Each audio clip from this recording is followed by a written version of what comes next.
This is Critical Nonsense, our high-lowbrow show about culture, science, and tech. This week, Joey asks me about creating with friends.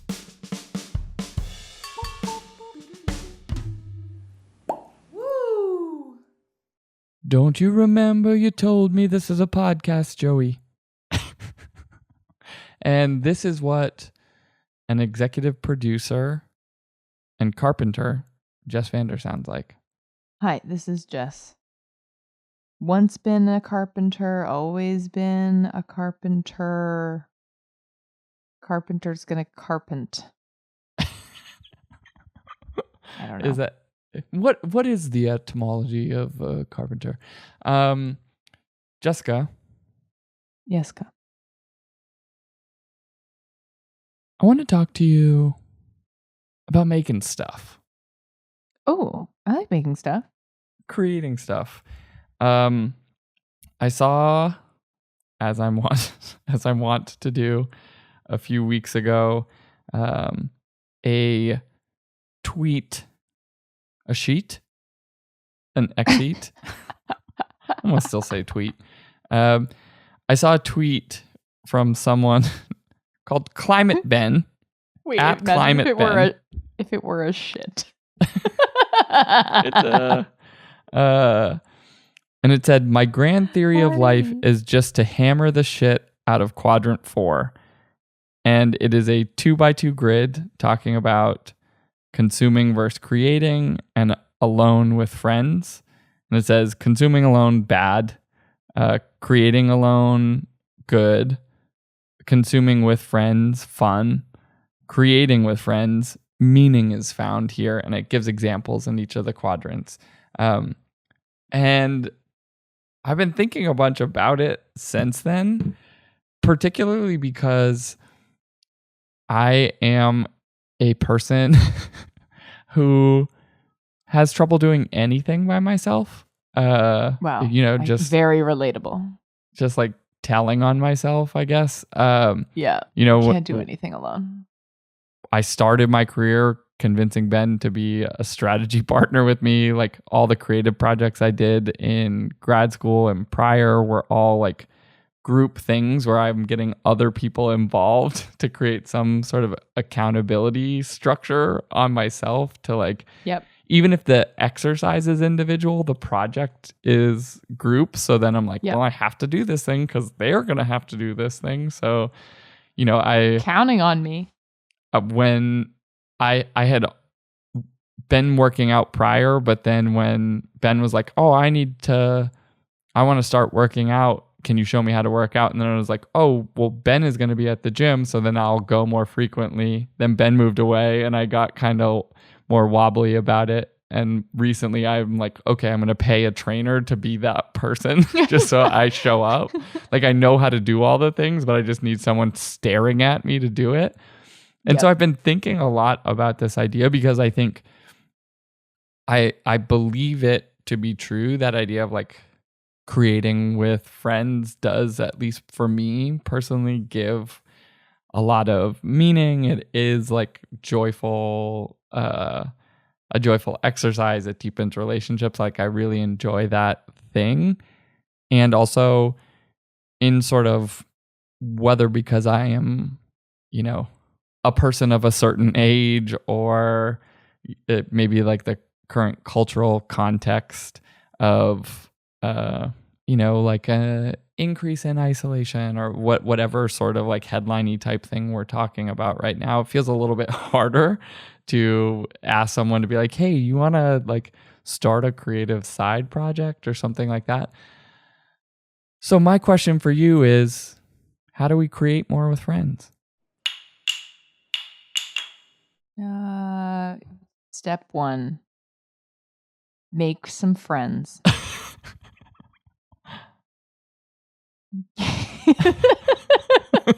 Okay, actually, I have a question first before we try to actually answer this. Is it fair to say consuming is all bad? Like, what is learning? Like, where would learning go? Is that consumption in this universe? Learning with friends, Is that, I maybe. guess, is learning, creating, or consuming in this universe? And if it's consuming, what's so, I'm, I'm interrogating the framework. Yeah, I think it probably depends on how you're learning. Like there's learning through doing and then there's learning through consuming, right? Like if you work in like they have like robotics labs for teenagers where you're learning about how to like build robots through building robots with friends. That feels like a different act of learning versus like going to a lecture together or something like that. That feels like it's consuming. Maybe also friends is a very broadly used term here because like maybe your trainer is a friend in this instance, or the class that you're in, like school, whether you are or are not friends with those people is just with others, because people can make the experience better and maybe you become friends through that process. Yeah, I mean, I think part of like bringing up the trainer example is purely just that I am like hyper reliant on other people for creating like manufacturing a motivation function for myself. Yeah. Where like often left to my own devices, like which is strange to me, being like a reasonably hyperactive person, although it is reduced with age. But like, if I'm left to my own devices and I'm by myself, I tend to be at my most still. Um, and not even out of desire or whatever, but it's like I will orient toward rest in those moments if I am by myself, and like it not towards like making a thing or doing a thing or whatever. Um, but like they talk about creating with friends of doing things like starting a band, a society, or a company, group crafts, putting on a show, building a camp in the forest, like whatever it is like making a thing. The closest recent thing like this I have maybe is like when I was like doing that, like, making that D&D campaign out of like trying to invent a story and like sci-fi skin it and doing it with like that felt like a act of creating with friends, and was like fun and meaningful, and I can like force myself to do the prep for that every week, where I it started from that premise of like, oh, I have this story I want to write a novel. Oh, I can't like motivate myself to do that, which is a very like singular exercise, like by yourself. Yeah. But if I had invested the amount of hours in writing a novel by myself that I invested in doing like a 50 session D&D campaign that required like making art and stories and maps and all of those things, like I would have a book. But like I can't get the motivation to do those things. But at the same time, like I don't know whether the writing of a book would have been as meaningful to me as just like playing a game that you're creating with friends, Yeah, right. Then it became more complex in terms of the value it was creating. Yeah. It did a few things. It made you feel proud that you were doing a thing that you thought you could do and then you did, and it was really cool. But you also got to hang out with your buds and, you know, whatever. Everybody else also got to be a part of that and make something too. But I also then I'm like, what about the like, hear you, but on the further devil's advocate side of this universe, like, what about the value cycle and exchange in all of this? Because, like, okay, in a world where we are all making with friends, but nobody is consuming any of it, what then? What, how, is part of the value of creating with friends the scarcity of like, if we're all just making more stuff but no one's reading it, watching it, listening to it? Yeah, I mean, I think it is interesting in like that act of creation that or at least I'll speak for myself, like I still want someone to see it, even if it's not every person, or like a large cohort of people see it. It's like, look what we made, and then you can Yeah. kind of like move on. Whereas, yeah, I mean, like the creative project that we did in grad school was just like a new word or concept every week, and people made anything, right? Like essay, drawing, poem, video, song, whatever. And like people ran that full gamut. And we had like whatever, like 5,000 people a month were coming to this website. So then it made it be like, oh, well, someone's going to see this. Like that is certainly also a motivating factor. But, like how do you, like you do a fair amount of like, you do jewelry making and crafting and things like that. You do a lot of cooking, right? Like I guess cooking, the moment of consumption is the sharing, or seeing someone maybe wear a piece of jewelry you make is the moment of consumption, but you're doing a lot of those things by yourself. Yeah. And like how does that differ from a thing where you're maybe cooking with a friend or you're, Oh, I hate that. Yeah. Yeah. It's funny, in my personal life and in my hobbies, I do not like to make with other people the same thing. I like very much to Parallel both play. yeah. Like I have a friend, I convinced her to buy this cookbook so that we could both cook it and like have a catch up call while we're cooking something out of this book, which of course has been harder to schedule than imagined. But like that is like my ideal thing where it's like, I'm going to be responsible for my own version of this, but it will be so nice to not do it by myself because I hate doing stuff by myself. Which is maybe a different accountability mechanism, which is more the aversion to being lonely, but very much being personally motivated to accomplish some kind of goal. Yeah. So if you're goal oriented but very sensitive to loneliness, then there are ways to create with friends without having to actively make or share in the same contribution. Well, but I think like there are artists like studios and things like that where people share space and like community without working on the same project together, or maybe like they work on a project together, but broadly they are sort of working independently in a space together.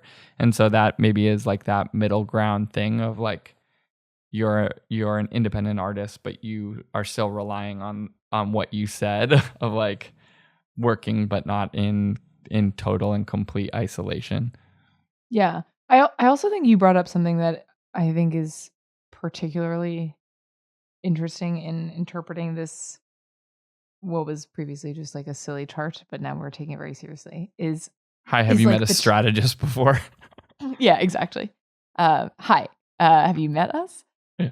The time factor, the time horizon of each of these things, like technically, if you are at one point of a thing consuming it alone, or like maybe cooking is a combo platter of creating alone but then consuming with friends, and it's more of the total time spent of the activity.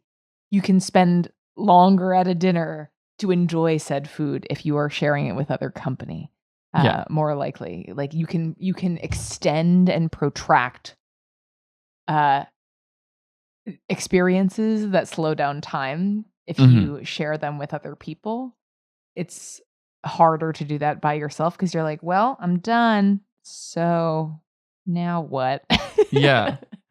Well, I mean, it's like in it, they even say like creating a company, right? And I think I can say that we're friends. There was a podcast with a friend of mine, Mike Lebowitz, who had started Big Spaceship, and he was just talking about the experience of starting the company and being a solo founder and things like that. And I was hearing it, and it's so different from how we had started the company. And I don't have any, like, I have zero draw towards being like a solo founder of a thing or a solo almost anything. Anything. Yeah. Same. Yeah. Like, some of that is, I think, like my like childhood of like, I had my own room for like a grand total of like, maybe total 2 years of my entire life. Or like nothing ever really like belonged to me. So there's not necessarily even like a appeal to that, because I don't even really know what it's like. I was like 7 or something like that. Yeah. But I just like doing things with other people, and it's made me think about, like, I have a trip that we do every year with like a group of, some of the friends of mine are from high school, some are from college, and other different folks have even come into the mix at different points. But we always we end up like playing games, or like someone's plans a weird activity every year. It's like we're doing overnight hiking, we're doing a kayak trip, we're doing like sport shooting, paintball, like random things. Like the planning of the event switches every year, but I'm like, wait, should we be like creating a thing? Like, I never think about it that way, but I'm like, what could we create in this process? And I think like the balance of that is like, are you like there's a line in creating where it shifts from being like fun into work, or like play into work, and it's like a really blurry obligation line. Yeah, right. Which, like, sometimes by having companionship, it can turn something that would feel like an obligation into fun, like cleanup. It's like no fun to clean up alone, but if you make it a game with the kids, then game on, race. Like, some of it is like it feels like more a mentality of creation that is helpful. And how do you feed and fuel that when the trickle in of responsibilities or time pressure or whatever else sets in? This group of friends, actually, I'm like, what do we create? Do we create anything? This group of friends has created like a lot of really stupid games. Like we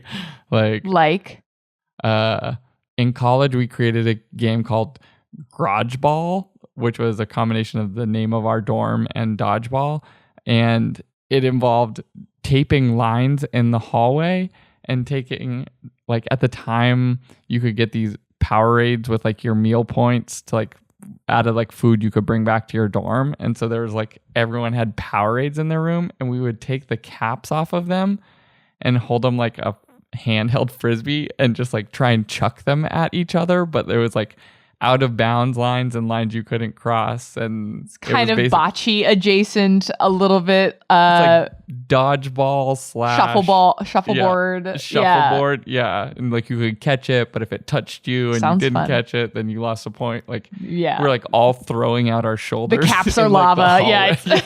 Like, we've like, there's a game called Stump that then we modified and like made it like Flaming Stump, and like all like stupid things, like really just like being like 12-year-old boys together for like 4 days a year. Like 1 Second Judgment is like a game that we made up. Like so there is like moments of creation, and I'm like thinking about those different games as like these stories that have more meaning. And so like maybe there is like acts of creation that happen with like different groups of people result in different types of like acts of creation or not. But yeah, totally. versus like other groups of friends who I like love and we really enjoy spending time together and we spend a lot of time together, but there's never been a shared creation moment. And so like I'm trying to like think back into stories that I have with those groups of people, and I'm like, well, we just like hung out and ate some food, or we like laughed a bunch or whatever, but there's not like, I think in that meaning thing, right? Like some creation moment all of a sudden expands those moments in your memory more, maybe. Yeah, exactly. It can, I think that's sort of what I was wondering about with this time horizon thing, or it's maybe another way to think of it is like a sponge before you've wetted it for the first time, and then it's like it swells up and you're like, whoa, there's definitely more here. Yeah, like is it just like flow state because you're creating? Yeah, I mean, you can get into like flow states, I think, just in social interactions where you're just having so much fun talking to a person, right? You lose track of time, or you suddenly all your social anxieties fall and you're like, oh, this is just really nice. Oh, what time is it? Oh, gotta get out of here. But I have been thinking about, because we spoke recently at some point, I was like, oh, I don't have a new creative side project thing going right now. Strange. I don't think I do. You haven't swindled people into doing something recently? I haven't played a long con. I guess, in trying to wrap this up, Jess, how are you thinking? Has this changed your perspective at all on shared moments of creation? Are you going to try and create more, or do you have some other way of wrapping this up? I think it's a nice idea. Despite all of the jokes of interrogating this 2x2, which again, we always love to. I feel like the premise of it is simple, which is that it makes us feel good to be social, and it makes us feel good to put things into the world rather than only take them out. And I like the idea that one could read into this however one would like, however it inspires you or does not inspire you, and if even the mentality of creation, if that gets you to think of like, oh, could I turn this thing that I wouldn't have even thought about as a thing that could be made, like maybe a game, or even like an inside joke, like maybe that's an act of creation. But if that is inspiring, I feel like that's ultimately the message here by two first names, Twitter man. Climate Ben or something like that. Ben James. Yeah. At climate_Ben. Yeah. You nailed it. At climate_Ben. So are we starting a band or what? Yeah. Or a clothing company, or an art collective. Or those are definitely the choices. Are we co-writing a cookbook? Whoa. Send us your ideas. If there's something you want us to make other than silly conversation, hit us up at criticalnonsense@sylvain.co.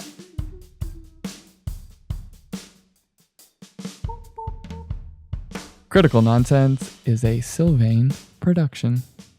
Brought to you by boiling water. You can make a lot of stuff by boiling water. First, just boil the water, and then make some friends.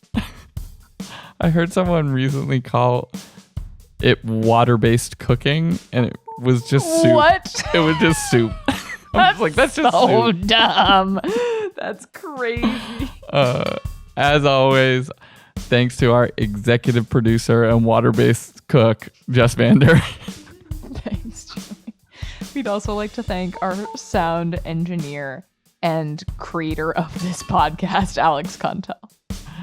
We'd like to thank our programming coordinator, and cream-based eater, Les Jacobs.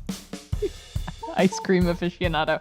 And we'd also like to thank our friends Sarah Gilbert, Nora Mestridge, Christy Jensen, Amanda Medina, and Amy Waters for all of their production help. And as always, thanks, Ellen. Thanks. Special thanks, cream-based eaters. Yeah, like Alfredo. Nailed it. Yog. Well, it sounds grosser when you say it that way. Not that yogurt is like, it's like super appetizing sound. If yogurt was onomatopoeia, it's just like that, like sort of like feeling in your mouth after you take a bite of yogurt. Jess, did you, special thanks to people who have highlighted like things that feel very old but are not actually, like ciabatta being invented in like 1982. Have you heard any of these things? No, but that is so amusing. There has to be so many of them, but I'm drawing a blank. Is there any others that came up? Like General Tso's was like invented in like the 60s. There were others that came up. I'm like drawing a little bit of a blank, but I was like, wait, ciabatta is not like, 17th century nonna cooking a ciabatta in Italy somewhere. It's like, no, it was like made for a cooking competition in like 1982. But like, thanks to that person, because ciabatta is real good. Ciabatta is good. And don't forget to spray your toast, everyone. Just a separate thing. Thank you for spraying toast. They don't know what you're talking about. If anyone is still listening to this, they're like, spray toast. Yeah, I mean, that's really it. It's like you want to have your bread not dried out when you toast it. Just spray it with water before you toast it, and then it rehydrates the inside, and then the outside gets toasted, and you're like, gosh, what have I been doing with myself? So yeah, that's how you enjoy ciabatta for days and days. Yeah. Spray your toast. For those questioning this theory, Jess did multiple experiments with people at the office to demonstrate the efficacy of spraying toast. There are even video demonstrations of how to do this. And the outcome was agreement that the spray toast was an improvement. Look, I mean, it's just science, so. You do have to keep a spray bottle in your kitchen, which is like a different issue that you'll need to contend with, but it's worth it, I guess, if you're a toast enjoyer. Yeah, I mean, what could be more worth it? Yeah. What could be more worth it? Okay, this was fun. Bye. All right, love you, mean it. Bye.